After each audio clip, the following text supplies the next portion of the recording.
Mesdames et messieurs, bienvenue dans cette actualité de la semaine de ce samedi 2 février 2019. Bienvenue à tous. On ouvre cette page d'actualité par la santé. La région de Ziguinchor a abrité ce dimanche 27 janvier 2019 les festivités nationales de la célébration de la Journée mondiale de lutte contre la lèpre. Les villages de reclassement social de Djibélor et Tebi ont été les points de convergence des différents acteurs concernés. Le compte rendu est signé Lamine Badiane. Le ministère de la Santé et de l'Action sociale a choisi la région de Ziguinchor pour célébrer la 66e édition de la Journée mondiale de lutte contre la lèpre qui se tient cette année sous le thème « Promotion de l'inclusion des villages de reclassement social dans leur environnement de base ». C'est pourquoi nous avons beaucoup investi sur la progéniture au niveau de ces villages de reclassement social.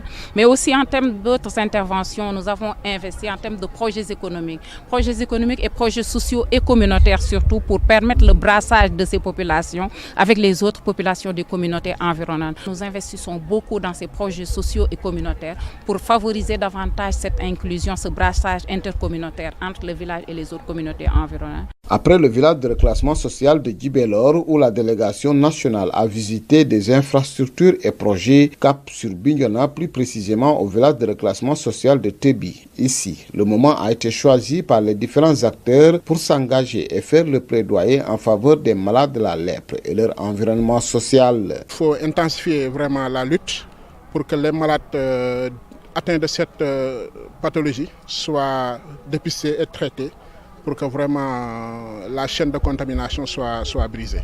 Pour les efforts, c'est l'accès aux soins des personnes affectées par la maladie.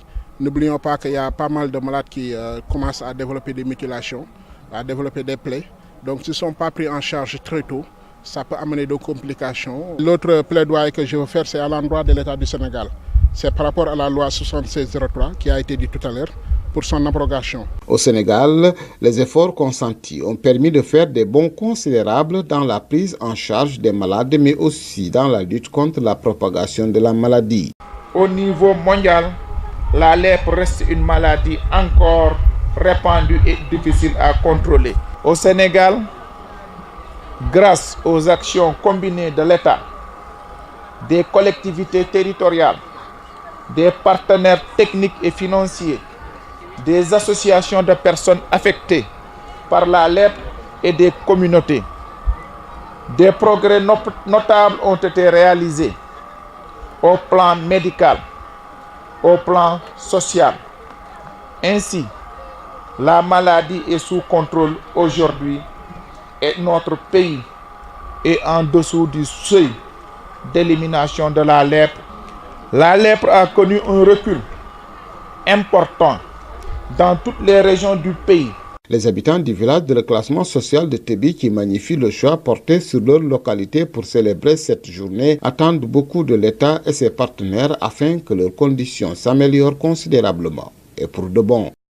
On poursuit en parlant politique. Détournement de 94 milliards. Ousmane Sonko persiste et signe sur son accusation portée sur la personne Mamour Diallo et disqualifie la commission d'enquête parlementaire de l'Assemblée nationale. Le leader de PASTEF en méga meeting à la place Bambaya minimise le niveau de ses collègues députés, non sans leur fermer la porte dans ce dossier brûlant. Ces propos sont recueillis par Tété Lopidiata. Tant qu'on est du pouvoir, vous pouvez voler des milliards, vous pouvez agresser les gens, il n'y aura aucune suite. Et quand un pays en arrive à ce stade, chacun prend ses dispositions pour créer ses propres mécanismes de défense. Et bonjour les dégâts, parce que ça a brûlé d'autres pays.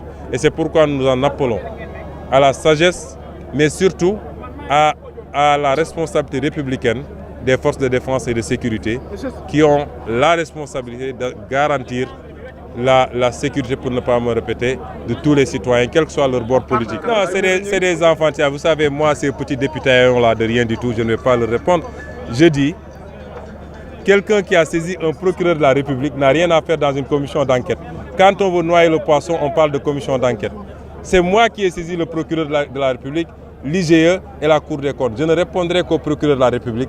Je n'ai pas le temps de répondre à de petits députés corrompus qui n'ont aucun niveau et qui ne connaissent même pas comment fonctionne l'État.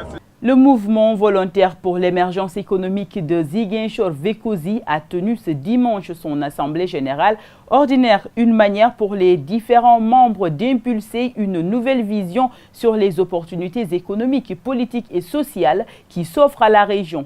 Vekosi, qui célébrait ses 7 années, est en phase avec la politique du chef de l'État Macky Sall, notamment dans son engagement pour le développement de la Casamance. Suivons les explications du président du mouvement Vekosi, Alassane Sall, qui revient au micro de Famara Niassi. L'objectif, c'est d'abord de restructurer Vekosi, parce que volontaire pour l'émergence économique des Ziguinchor. Vous savez très bien que c'est une association qui a été créée en 2012. Et que depuis, on est en léthargie. Et comme il y a des décisions majeures qui ont été quand même mûries et décidées par le noyau dur de l'association, nous avons décidé de convoquer tous nos membres, tous nos militants et sympathisants pour discuter, échanger avec eux et restructurer, parce que nous allons vers des enjeux majeurs. Je le disais tantôt, l'érection du pont de Farafenni va impacter forcément sur l'économie des populations de la Casamance. Alors il ne faut pas qu'on rate le coche. Nous avons décidé de tenir cette assemblée générale pour vraiment redynamiser les activités de Vekosi et aussi de pouvoir prendre part demain, n'est-ce pas, aux échéances qui vont vers nous. Notre slogan « Xam sa bopp, gëm sa bopp, teewal sa gox » traduit fortement les ambitions de Vekosi. Xam sa bopp, c'est se connaître soi-même. Gëm sa bopp, savoir exactement de quoi on est capable et en être confiant. Et teewal sa gox, c'est être là pour la population, être là pour la région, être là pour tout ce qui tourne autour de la région. Et cette émergence-là, c'est ce que nous avons clamé dès le départ. Donc nous sommes tout à fait à l'aise pour pouvoir défendre nos idées, pour pouvoir défendre les idées qui pourraient faire avancer la Casamance. Et c'est ce qui fait qu'aujourd'hui, on a décidé de remobiliser les troupes. Et je l'ai dit aussi, le président Macky Sall a beaucoup fait pour la Casamance. Il ne faut pas que nous soyons aveugles. Il ne faut pas que nous soyons aveuglés. La paix en Casamance, on l'a connue avec le président Macky Sall. Les réalisations qu'il a faites en Casamance, on l'a connue avec. Et fondamentalement, ce qui est important, importantissime, c'est le pont sur la Gambie. Ce pont sur la Gambie, personne d'autre que Macky Sall ne l'a réalisé. On a beau dire que le pont appartient à la Gambie, mais il a fallu le courage de notre président de la République pour que ce pont se réalise. Il a réussi avec Adama Barrow à évincer Yaya Jammeh, et c'est ce qui est aujourd'hui concrétisé par l'élection de ce pont-là. Nous comptons appuyer le président de la République pour qu'il ait un deuxième mandat. Parce qu'en Wolof, on a souvent tendance à dire que le président de la République a manifesté quand même une sympathie, un amour pour la Casamance. Il a fait des réalisations, il a fait des séjours qu'aucun autre président avant lui n'a fait. Donc, ma foi, ne soyons pas aveugles et essayons de l'appuyer pour qu'il ait un deuxième mandat. Et je pense que c'est la Casamance qui en bénéficiera le plus. Un film qui retrace une partie du trajet de la vie de Serigne Mansour Sy Borom Daradi, projeté pour la première fois à l'auditorium du musée des civilisations noires. C'était en présence de la famille Tidjane et du ministre de la Culture. Voyage dans l'univers d'un intellectuel engagé, Serigne Mansour Sy Borom Daradi est écrit et réalisé par Serigne Cheikh Oumar Sy, neveu de celui qui fut l'unificateur des communautés Djola et Socé pour la réouverture de la mosquée du quartier Niefoulen de Ziguinchor après un conflit de 40 ans. Le compte rendu signé Eva Sagnan. Voyage dans l'univers d'un intellectuel engagé, Serigne Mansour Sy Borom Daradi. C'est le film qui retrace le trajet de Serigne Mansour Sy dans sa vie d'homme de Dieu, mais surtout de réconciliateur, de par son implication dans le processus de paix en Casamance, surtout dans la réouverture de la mosquée du quartier Niefoulen, fermée depuis plus de 30 ans. Si vous voyez toutes les interviews que vous avez vues ici, c'est des chefs-d'œuvre. Nous en avons gardé l'essentiel et nous avons essayé de faire des bonus, c'est-à-dire pour chaque interview en ressortir les parties les plus croustillantes et essayer de le partager avec le public. Le ressenti que j'ai eu, c'est que ce film doit figurer au patrimoine de l'humanité. Parce qu'un conflit vieux de plus de 40 ans, à cause de l'intermédiation des religieux, a abouti à ce succès-là qui n'a pas duré 1 an, 2 ans, mais qui a duré tout ce temps-là. Je considère que c'était un modèle de cohésion sociale. C'est un modèle également de règlement de conflits. Un film écrit et réalisé par Serigne Cheikh Omar Sy, neveu de celui qui fut médiateur à l'époque pour la réouverture de cette mosquée appelée Mosquée de la Paix. On a commencé au moment où il était en vie. Nous l'avons rencontré pour lui parler de ce film.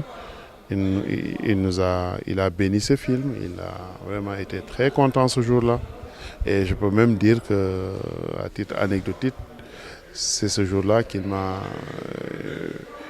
fait un ijaza. Donc, il a fait de moi un muqaddam ce jour-là. C'est le 4 novembre 2012.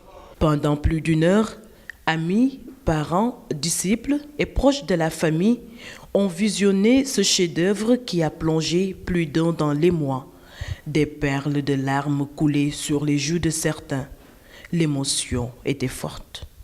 Il a fallu 6 années de travail, de collecte pour aboutir à ce produit fini, très séduisant et très apprécié. Cet après-midi, nous avons vécu une soirée magnifique à tout point de vue. D'abord, il y a de l'émotion, il y a aussi de l'excitation, mais également il y a des souvenirs qui sont restés vivants dans nos mémoires quand nous avons fini de regarder ce film réalisé sur Serigne Mansour Sy Borom Daara J. Je ne pouvais même plus me retenir parce que surtout période bi ñu wane décès hôpital américain au niveau de Paris, ça m'a vraiment bouleversée. Et puis de Paris à Tivaouane, c'était autre chose. Donc. Comme tout le monde, on a tous pleuré. Oui, ça nous rappelle le rappel à Dieu de Serigne Mansour. Ça nous rappelle, voilà, c'est ça. C'est pourquoi on a pleuré. Bien sûr, on a apprécié. Et on veut ce genre de film parce que ça retrace beaucoup de choses sur le Saint-Homme et ça nous permet de refaire nos actes, voilà, et changer de comportement surtout. Le public tire alors de ce film des leçons de vie et de morale telles que la réconciliation, l'amour du prochain et l'humilité. Comme partout dans les familles, dans les lieux de travail, et partout il y a des conflits partout. Donc ça nous aide à améliorer, à changer de comportement.